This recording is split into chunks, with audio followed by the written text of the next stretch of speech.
Hello, everybody. It's Ruth here, and I'm absolutely delighted to be with you all today and really honoured and, if I'm honest, surprised to have been invited to co-host the symposium this year by Neil. So thank you very much, Neil. Before I go on to the presentation, I'd like to just invite you to take a moment just to pause and to be silent, quiet, and to be still. We live such busy lives, and sometimes it's really lovely just to have a few moments. You may want to close your eyes briefly or just lower your gaze.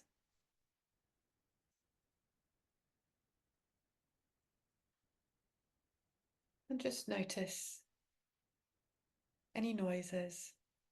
Notice how you're feeling. Notice how your body feels. Be curious.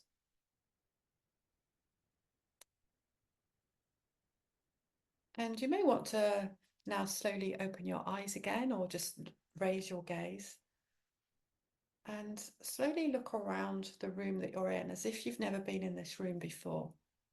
So be really curious. Imagine that you're a really young child and it's the first time that you've been in this room.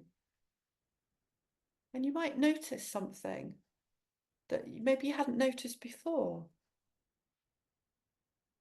Maybe something draws you in a bit more, or something, it's almost like something else is finding you for the first time. And yeah, just be open-minded and curious about what you might see.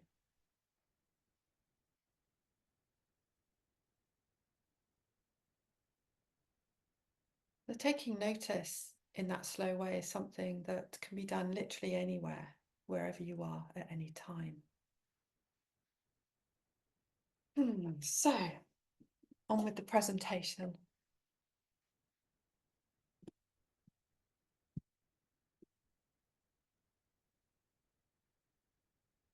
So, my presentation is around seeing for inner and also for outer change.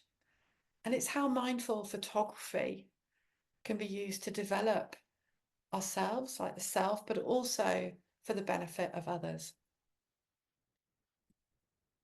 So I'm Ruth, and I'm the founder director of Look Again. And I'm also a mother.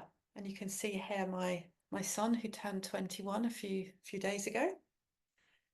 My background is in community and business development, both in the UK and abroad. And I've had the privilege of living quite an interesting kind of out of the box type experience so far, but it hasn't always been easy. So I've been a single parent or solo parent for 20 years now. I'm also a highly sensitive person, an HSP. And I also have experiences of anxiety and depression, which in 2015 led to a full-on breakdown at the time. Now, as part of my recovery process from that, I started to focus on three things that I really love. One was photography, one was being in nature, and the other thing was mindfulness. And I started to combine those three things. And very gradually, and it's a bit of a long story, but I started to do something which I realized was a bit of a methodology. And so the Look Again methodology was born. And I'm really fortunate and thankful that I've been able to work with the University of Gloucestershire, who have helped to evidence the work that we now do at Look Again, to show that actually the way that we do it actually helps to decrease anxiety and depression and therefore help improve mental health and well-being. For me, mindful photography is phenomenological, I can't say the word, phenomenological, did it? I practiced that so many times. And it's because it's a way in itself of exploring and expressing my humanity my human experience, how I experience and the world around me through my emotions and my feelings. It's a gap between what I see and also my inner self, and also therefore how I am in the wider world around me.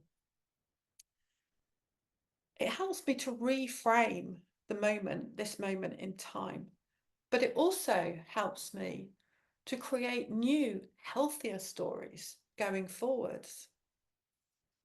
So why do I do this?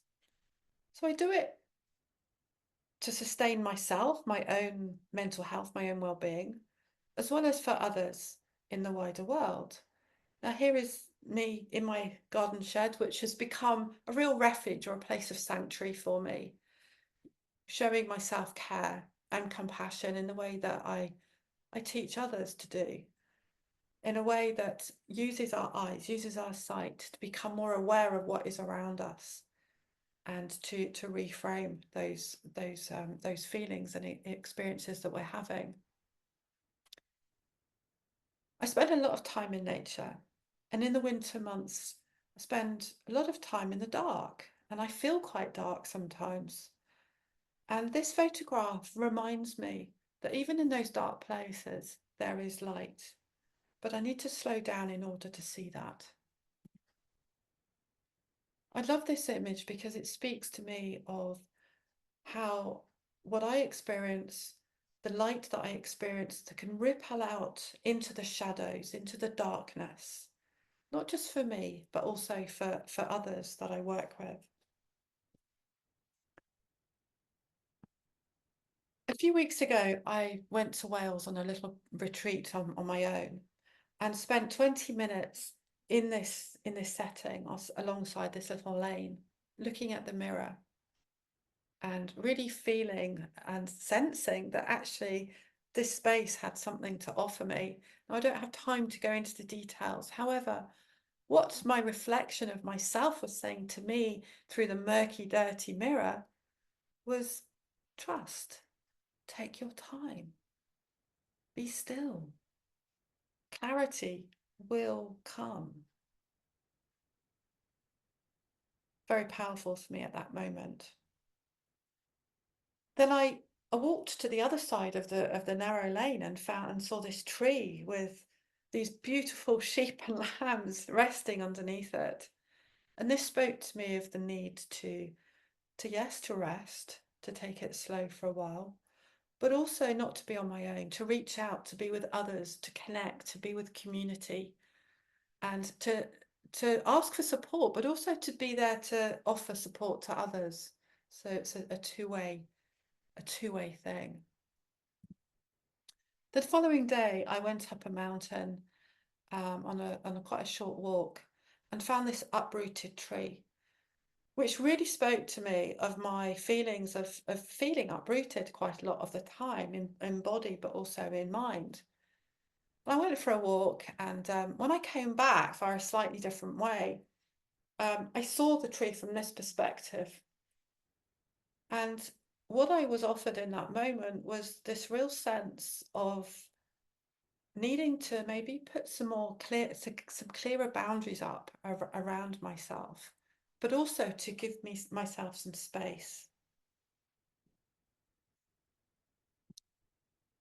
So over the last few years, I've been increasingly experiencing what is now often referred to as eco-anxiety or climate anxiety.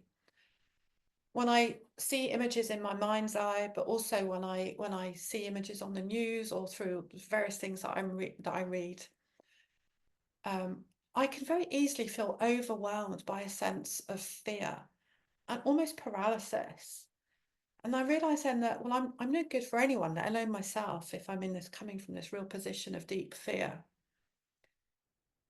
And a few years ago, I was working voluntarily with Extinction Rebellion as one of their campaigns, and I came across this scene where people were going about their daily business. This was on Waterloo Bridge, and this image really speaks to me as business as usual.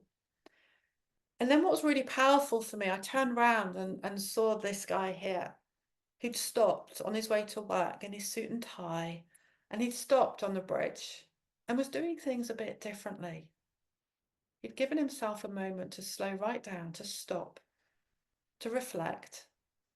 And he was there being surrounded by all this stuff that was going on around him. And it just really, really moved me.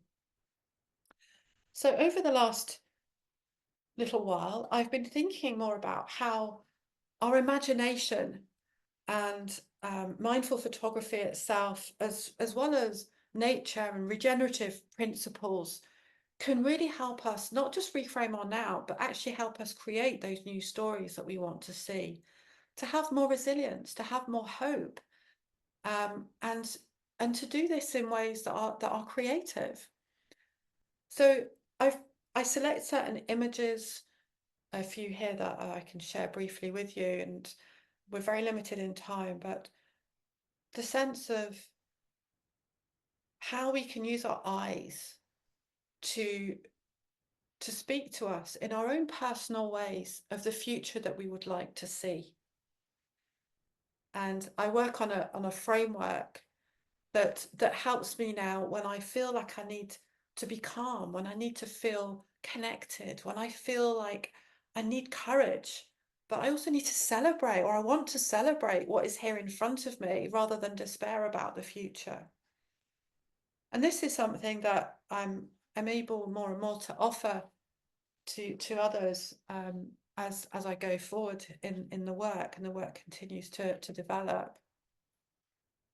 So I'd like to invite you to maybe think of times of rest that you can just bring into your day, little pauses in your day.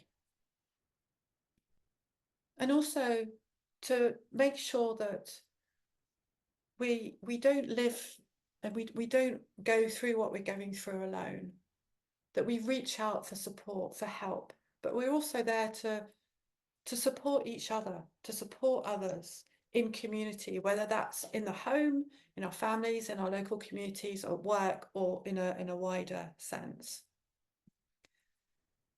This image speaks to me of having or seeing through a portal into the future, and the need to, or sorry, by seeing differently in this moment, by seeing what is here differently in this moment, I can then therefore be different.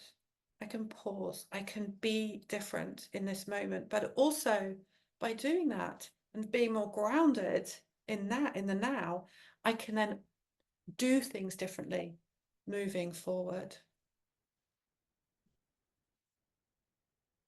Just a few images here of little examples of how this work can be done in loads and loads of different settings, either online or actually in person, like you can see here, both in community and in the workplace.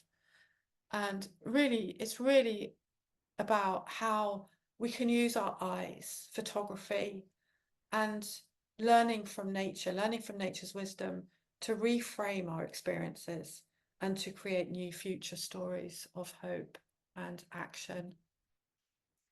And I just really want to acknowledge the fact that lots of people who've done our training program are actually here today, and some are presenting, and I know that there's a lot of you who are in the audiences. And what really excites me is the ripple effect that the work is actually having now around the world. So I just really want to thank you guys here in these images, for some of you at least, for being here today, and look forward to our continuing journey.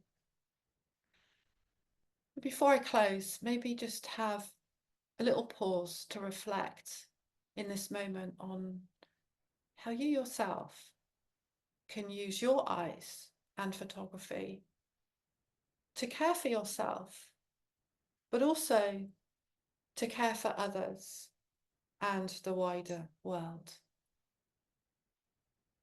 Thank you very much. Thank you.